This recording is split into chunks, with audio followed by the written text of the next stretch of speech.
Welcome back to the Shit Dad podcast. Thanks for giving us another go. This is episode 2 and we're here to talk about the first year of fatherhood. Hopefully our sometimes mediocre fatherhood can give you some insight on how to be a better dad.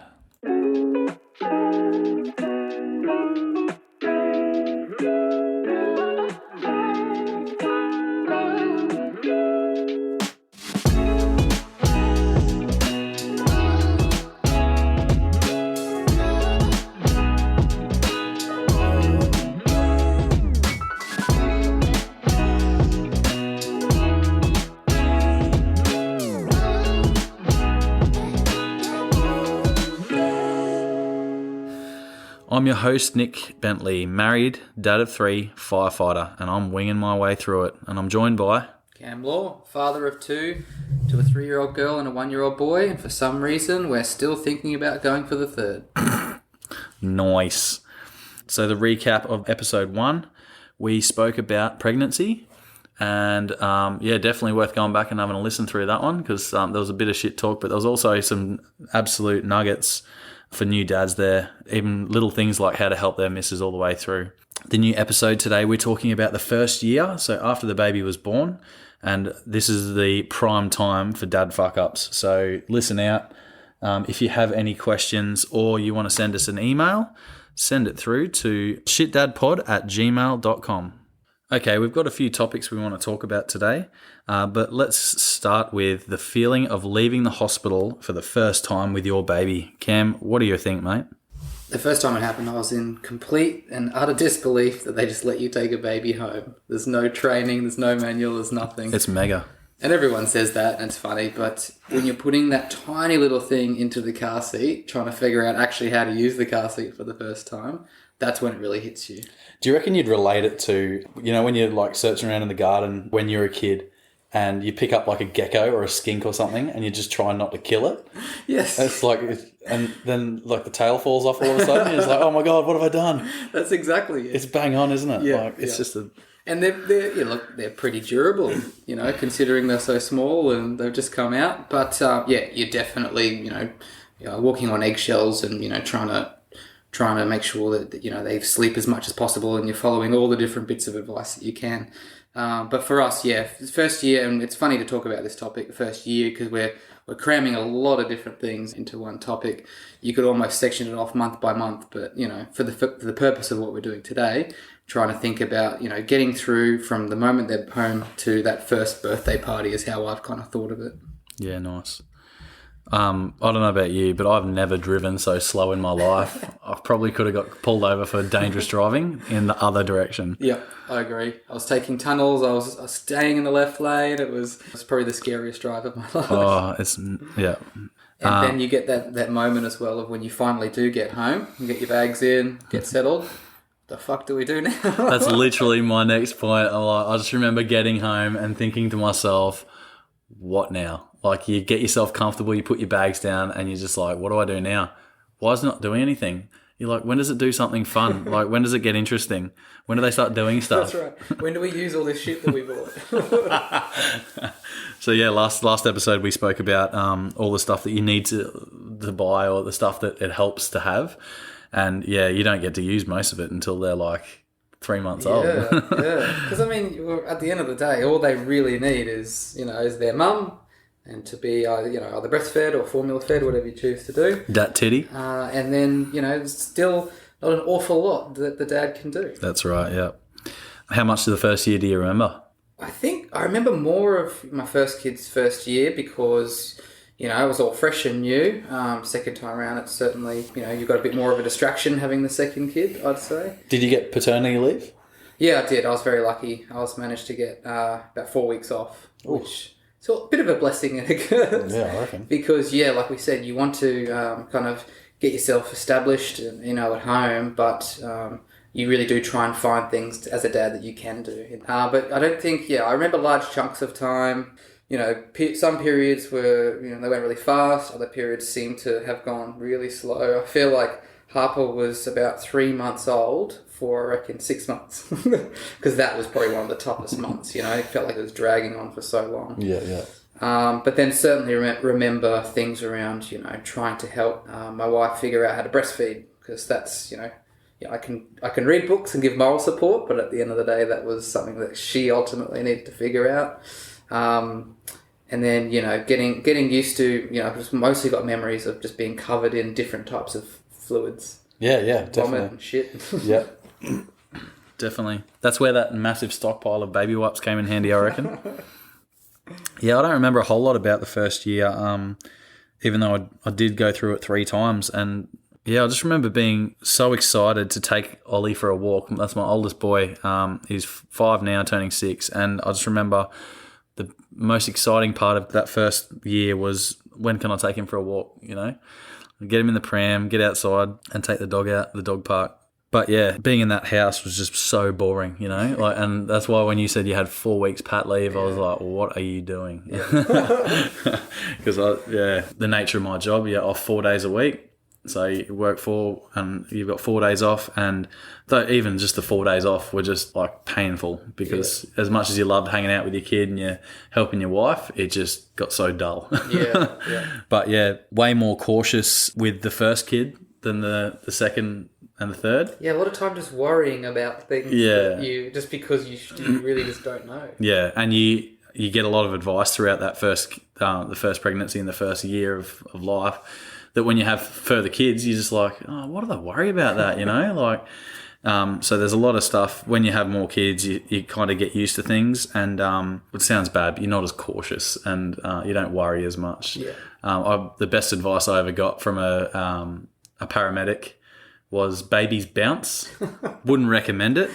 I didn't do it personally, but I think he was just getting to the point of, you don't have to be so cautious. Like, they're very resilient, like you said before, but they can take a few knocks to the head. Yeah. Still can at 6 years old too, from his younger siblings. Yeah, I think my Google account was constantly being used every other day around, can my baby do this? Or should they? Or is this green gunk normal? Can babies have coffee? Because I need lots of it. Moving on from that, how hard was the first year for you? By and large, it was certainly the hardest year, I would say. And I think no matter how many kids you have, or how old they are, or how far apart they are, the first year is always the hardest. There's just, they're so dependent on you at every single, minute of the day, from food to sleep, and they can't communicate as well. That certainly, makes it a lot tougher. And even, if you've got other ones, the youngest one still needs that attention at the end of the day. So, yeah, definitely the hardest year. Big adjustment, obviously, from someone like me who was, very focused on their career and their job, and really, that was kind of, a big part of my life, to then that shifting priority around, well, actually, home's the most important thing now. Yeah. You need to be home on time to bath and to do all that routine thing. Yeah, certainly it was an adjustment. The more you lean into it, I think it definitely helps as well. But really, that first year, you're just trying to keep them alive. And then after that, when they're walking and talking, that's when it is a shift in, what you're trying to do as a parent, and actually teach them how to be people. I think it's really important to also highlight that what you're saying about being at home is the most important part. Like, it is good to have a career and be really career focused, but you can still spend as much time as you can at home and contribute as much as you can at home, because not only does it help your missus, but it makes you feel good. It gives you a better connection with your kid, and ultimately a better connection with your wife too. So, yeah. That's something you do well, which I need to get better at, is cooking. Like, just having a bunch of different variations of things that you make. I think it's great. Instagram, my friend. But yeah, I'm going to go the other direction with the first year. I thought, like, as worrying as it is in the first kid, the second and third kid, I found the first year was actually awesome. Reason being, there's no attitude, there's no anger, because they aren't capable of having those emotions. So it's literally just cuddles, smiles, blowing bubbles, and most importantly, shits that don't stink. Because as soon as they get solid shits, they are brutal. Yeah, it's pretty bad. Yeah, that's a good point. I guess, they you also at a certain point can just plonk them down and they can't move. Yeah. That's pretty handy. So we got one of those expensive alphabet, colourful picture mats, thinking we're going to teach them stuff from a real young age. It's going to be really good. And literally it became the mat in front of our TV where we just plonked kid, and just like sat there watching or like just playing with them on the mat, changing nappies on it. It's like it didn't matter if they spewed or shat on it because you just pressure clean it off. It was all good. Yeah.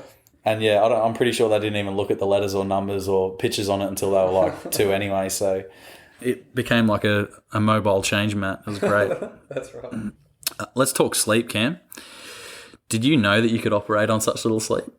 I did not. I still doubt my ability sometimes to operate on such little sleep. Not going to lie, it's probably one of the hardest parts and one of the biggest adjustments is how often do you normally, pre-kids, have to get up and, multiple times throughout the night, sporadically, and actually do something. It's the difference between kind of waking up and rolling over as opposed to getting up and actually, feeding something or doing something that you need to do to help your wife, for example.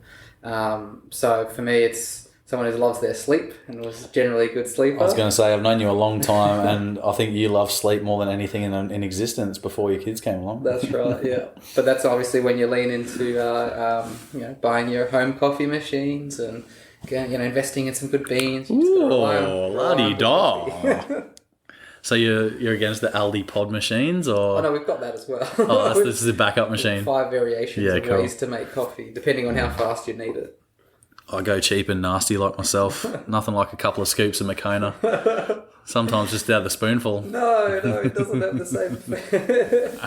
But I think, when it comes to sleep, there are some days where, because I work in an office job, so some days where I go in, I could just sit there staring at a blank screen, and not really doing an awful lot. The coffee obviously helps, but how does the lack of sleep affect you and your role? Being a shift worker, lack of sleep's never really been an issue for me. Mel will tell you differently. My wife will tell you differently. But I get a bit crabby after night shifts. But as far as getting up in the night and helping and changing nappies and helping with the feed and changing piss-soaked sheets or whatever you've got to do, sleep deprivation's never been a big issue. Yeah. Because at work, if the bells go at night time, you're jumping up anyway and you're just straight into action. So it was like, that's my reaction now when the baby starts crying. And it's moved further now into the older, as the kids have got older. Anytime I hear a noise at night time, I'm straight up. Yeah. Right.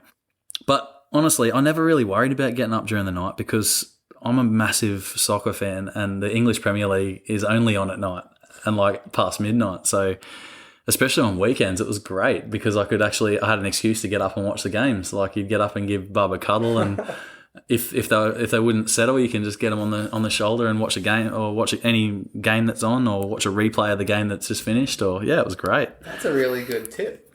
If you like sports, or learn to love it. Yeah, exactly. Gives you something to watch at night time. Yeah. Better than the old Daniels Direct in the middle of the night. Spot on. Yeah, and things like Optus Sports now. You can just replay pretty much any game from the last however long. So a 10-year-old game, like a classic match, they call it. Yeah, you get up and there's 20 minutes to kill. So, I've never had an issue with the sleep. Yeah. Until the next morning when the wife asked me to do a load of washing. And I was like, no, fuck off. Not happening. So now I reckon would be the best time to talk about something that's really important, not only during pregnancy and immediately after you have the baby, but for the whole first year in general, because we believe that, that first year, the routine's everything. Like, what routines did you find helpful? Because we had the strictest routine just to make sure that the kids had some consistency every day, and it just helps with the brain development as well. What did you find helpful? What's good is that a lot of partners end up doing it is joining mothers groups, and some can be good and some not so good. My wife found a really good group of other mums, and what was really nice is it became like a little community. Everyone sharing bits of information, and some of them spending lots of money getting different lactation consultants and sleeping consultants coming in, and obviously those mums were sharing that information around. So firstly, that was a really good starting point to go, what information's out there and then what we should lean into. But definitely we tried to get in a routine straight away because everything that you hear and you read about says that it makes the most sense. It's hard as a dad because you start off really as this kind of like support support role, really complementing everything that, your partner's doing. But then as your baby grows up a bit more, you can actually do a lot more and contribute more to that routine. That's when she catches up on sleep and you have to do everything at night time. That's right. That's that really tough time when they stop breastfeeding and they realise, hey, you can do bottle stuff feed now. too. Yeah. But yeah, like I was saying, so, if you can't contribute to the routine initially, especially with breastfeeding, there are other things that you can do and that you should do. So things like bath time, reading books to them, that kind of stuff, things that you can own completely. I've got a guy at work who he's only missed a handful of bath times for his daughter because he places such an importance on it, and he loves it as well. Nice. Well, I'm going to go the other way there because I fucking hate bath time. Mel will tell you, I'll do anything except bath time. So they just shit me to tears at bath time because it's like they splash and I don't like getting wet, and they like drink the water and I'm like, you're a fucking grub. Why are you drinking bath water? It's got your piss in it. And it's just like, without being too disgusting, like bath time just shits me. Especially when they shit in it. Yeah, we've had a few floater incidents. I think it scarred me really. After the floaters, I'm just like, yeah, no, not happening, dude. So I do place importance on things, but not bath time. Yeah, like reading that book. Yeah. Every single night I'm reading a book to them, regardless, especially because I got night shifts. So when I'm home, it's daddy book time. Yeah, which is nice time to spend with them as well. And they always say bedtime routine is so important, and you can see why. Before you're in this world, you don't understand how things work around being overtired, or if you don't stick to that routine, there are consequences, and you'll get even less sleep essentially. Do you remember when our first two kids, how me and Mel would like almost never come to we came to maybe like a quarter of the social events that we had as a group. And that was literally, and now everyone knows. Everyone who's having kids now is understanding, oh shit, yeah, okay, yeah, I get it. And at the time we were like, oh, I feel so like such a bad friend, and like we can't catch up with our friends as much as everyone else, and it's really hard because you plan your day around that routine. You plan, okay, I need them to sleep at either 9 or 12 or 2 or whenever it is. And there are times when you're like, I can't leave the house at this time. You do become very housebound, which is difficult if if you're not set up well or you're not comfortable at home. Yeah, I agree with that. Having it like that, so having a dedicated time for feeds and sleeps every day just makes things so much easier, because you're like, not only does it break your day up, so even still we have that like a rough routine. Breakfast is at 6 o'clock when they wake up. Morning tea is at 8:30. 12 o'clock's lunch. You got that 3 hours in between each food, so it keeps the continuity. And then sleep time, we put them to bed at 6:30. So between 5:30 and 6:30 is bath and books. Yep. And so everything is set out. But if you break that routine when they're a bit older, it doesn't matter. But in that first year, if you're keeping your routine, it makes things so much bloody easier. That's right. And you get to the point where you're willing to miss out on whether it's social events or whatever, because you know that if you stick to that routine, then you're going to get a good night's sleep that night. I know that for our from a sleep point of view, there's so much advice out there, and every baby's different. What works for some doesn't work for others. Yeah. We ended up for our second child getting a sleep consultant come to the house. Weird old little Irish lady came in, spent about 4 or 5 hours in the building. You've just got to remember that your baby's like a potato. She was pretty much like that. She treated it like a potato, and she was, kind of had no emotion. It was quite interesting, but, I'd do it 10 times over. It's just quite expensive, but, it's kind of worth that money to know what does and doesn't work, and to establish some of those good habits and routines. Yeah. And the good thing about having that sort of established routine is you can gauge by the kid's fussiness if it needs to be adjusted or not. So, like, I remember, like we were talking about before, the panic in the first year for the first kid. You're just like, why are you crying? Oh, my God, I've patted you. I've tried to make you warmer. Like, you're just going through the list of things. But they're just fussy because they're just fussy, Yeah, like, that's right. If they're hungry, they're fussy because they're hungry. You know that they're probably too far in between meals. So you've got to adjust your own routine to fix it up and make them happier. And obviously, the happier they are, the happier you are, because fucking hell, earplugs much. And forget about big nights out and backing up the next day. Days of that are over, mate. I haven't done that since I was 23 anyway, so that wasn't the biggest issue for me. But you really do weigh up. You're like, I know, going out with your mates is fun, but am I going to handle that hangover the next day? Fuck no, you're not. Probably not. Zero chance. I reckon away from the baby routine side of things, yourself, you got to have a routine for yourself. So it's not as strict as a kid. So you're not eating at 6, 9, 12, 3 and 6. Well, you might. I don't know. I don't. But like if I eat at those times, it's usually because the kids have got scrap food. And fucked if I'm wasting money with wasted food. But you got to have your own routine. For me, I needed exercise because not only like I'm not an athlete in any sense of the manner, but I feel a lot better, and the sleep deprivation doesn't bother me as much when I'm exercising regularly. So having your own routine for exercise is really important. My routine, mine was usually the 4 days I was at work a week. So I'd usually train my 2 day shifts and then my 2 night shifts, and then have the 4 days off. So my 4 days off, I was just a lazy bastard, and my idea of exercise on those days was walking up the stairs with a beer to play PlayStation while the little fella was asleep. So, it was good recovery, but probably not great for the body fat levels. But that's the hardest thing, I think, for guys and girls to have that routine for yourself. It's the first thing that goes out the window. Yeah. You're focusing so much on, this little person. You're kind of not thinking about your own personal routine, and a lot of the time as well, your own routine as a couple. So that's why it's very important to kind of try. I think every dad goes through that, that stage or, a period of focusing less on themselves, and you start to put on, the bit of the dad bod. We've all been there. It's pretty normal. I'm still there. Yeah, I'll get out of it eventually, but it's pretty normal, and you can't really beat yourself up around it because there's other more important things happening in your life.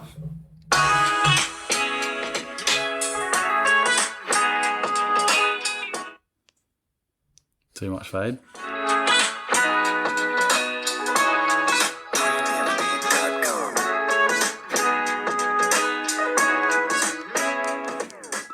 All right, welcome back. We're talking about the first year of fatherhood, and we're going to move straight into coping with regressions and teething. So, Cam, how did you cope, mate? Step 1 for me was just pump them full of Nurofen and Panadol. Heck yeah. A lot of people might not agree with that, but I'll do whatever it takes. Do what you got to do, dude. To make them feel better. Fucking oath. Same with Bonjela. Rub that on the gums. Oh, shit, yeah. That stuff was a godsend. Yeah. Fuck yeah. Yeah, works well. Frozen teething rings, munch mitts, anything to get them kind of... Munch mitts? Yeah, munch mitt. Sounds like something you'd chuck in your lunchbox. It's tough, and there are certain little tactics you can use, obviously. We were so into all these different apps and regression apps and things that could measure leaps and what stage they are at and all that kind of stuff. In the first year, for the first baby, it was really good because you could kind of at least justify maybe why they're upset for a kind of 3 or 4 week period, and then why they're good for a 3 or 4 week period. But then second time around, you kind of just go with the flow a bit more, and you just assume if they're shitty, that then they're in some kind of regression. Yeah. Take our foot off the pedal for the second one a bit. Dude, imagine like the way I put it to all the new dads. I'm like, imagine getting your routine to this perfect point where you're just like, yep, he's going to go to sleep in about 17 minutes. He's had the exact amount of milliliters of food. We're good to go. I'm going to get about 19 and a half minutes of FIFA in on the PlayStation. All good. And that works like that for like a month, and everything's sweet. And then all of a sudden your baby fucking hates you and it just goes to shit. That's right. You can't get too comfortable because they kind of lull you into a false sense of security, and they're like, nope, fuck you. Definitely. Teething turns everything upside down too, because not only are they irritatingly grisly, but they bite mummy's nips, which also makes mummy irritatingly grisly. So that's my take on regression. Just something else to kind of... teething. Yeah, tiptoe around. Bitter nips.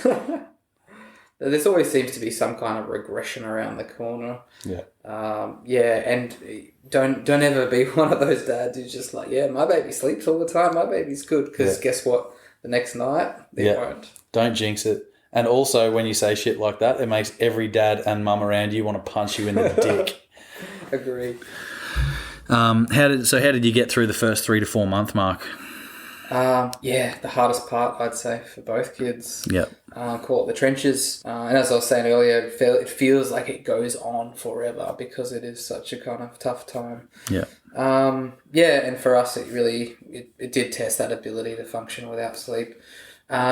We just kind of, take every day as it comes, and it was definitely pretty tough. But once again, if you know that is going to be a tough time, it does help a little bit as opposed to going in completely blind. Kind of prepares you for it, yeah. Especially for the second or third kid. Exactly. You know what's coming. I just did as I was told. Kept the peace, kept my own sanity. If I did it again, I'd take a more mental health view for it. It is important to be there and help and all that sort of stuff, but the occasional beer or burger, catching up with a couple of mates or people you meet is so beneficial. Like, we met a couple of couples through the special care unit at the hospital where our babies were. So we've made lifelong friends through that. So I've found it so beneficial catching up with the boys, like the dads. Even just the days where we were caught at the hospital, the dads would just head over to the pub for a couple of beers or just lunch, even a quick slap on the pokes, just to keep the sanity and keep that identity of just being a bloke and not just a dad stuck in a hospital, That's right. And it's really important to encourage your missus to do the exact same thing. Back to the baby side of things, the biggest thing in that first 3 to 4, it was like every night, every sleep, I was checking if they were breathing. Yeah. You just, even second, third kid, I was doing the exact same thing. I was paranoid. Yeah.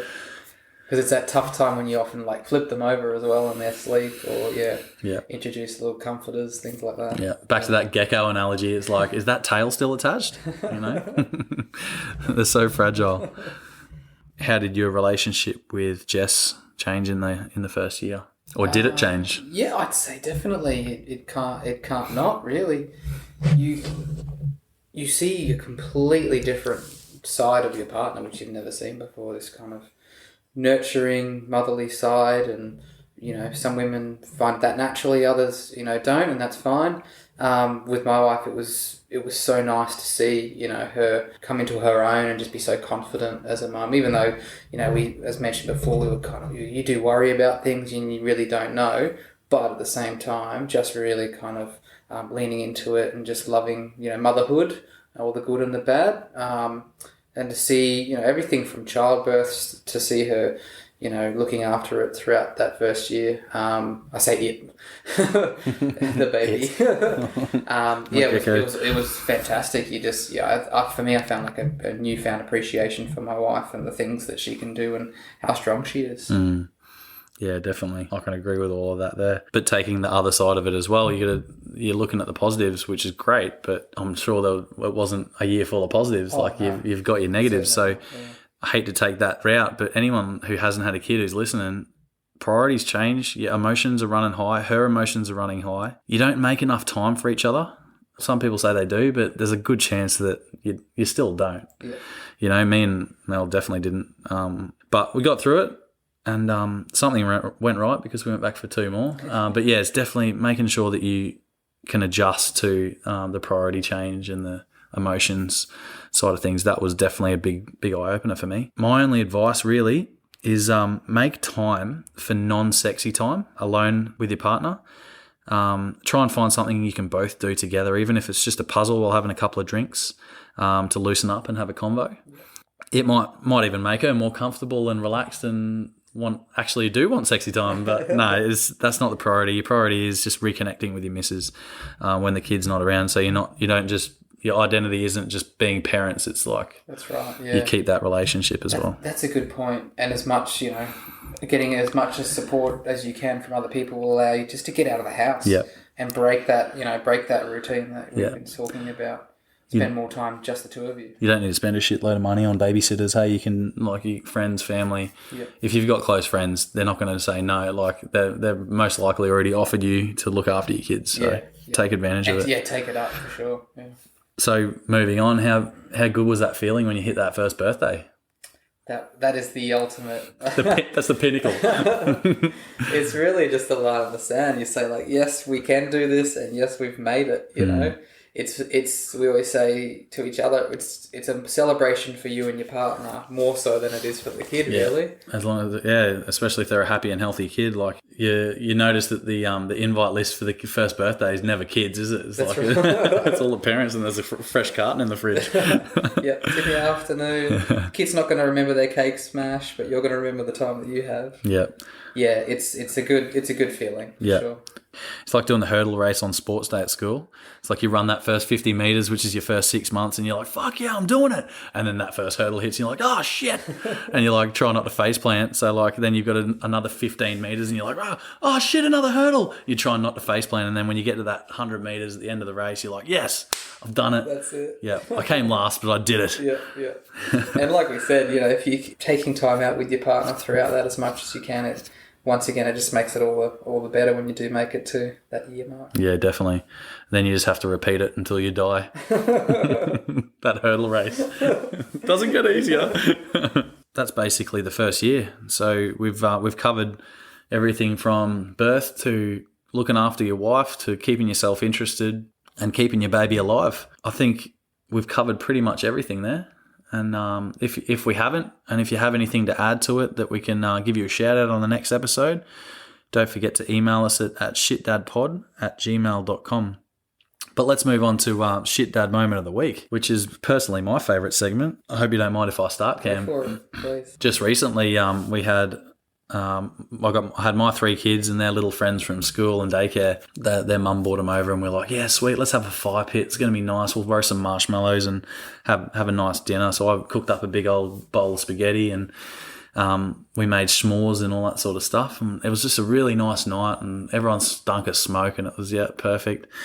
And then it started getting dark, and we're like trying to get the kids inside.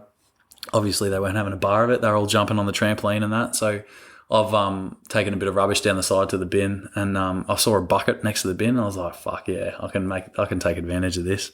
So the kids were minding their own business on the trampoline. Everything was good, and I've just chucked the bucket on my head and sprinted full tilt at the trampoline, yelling my head off.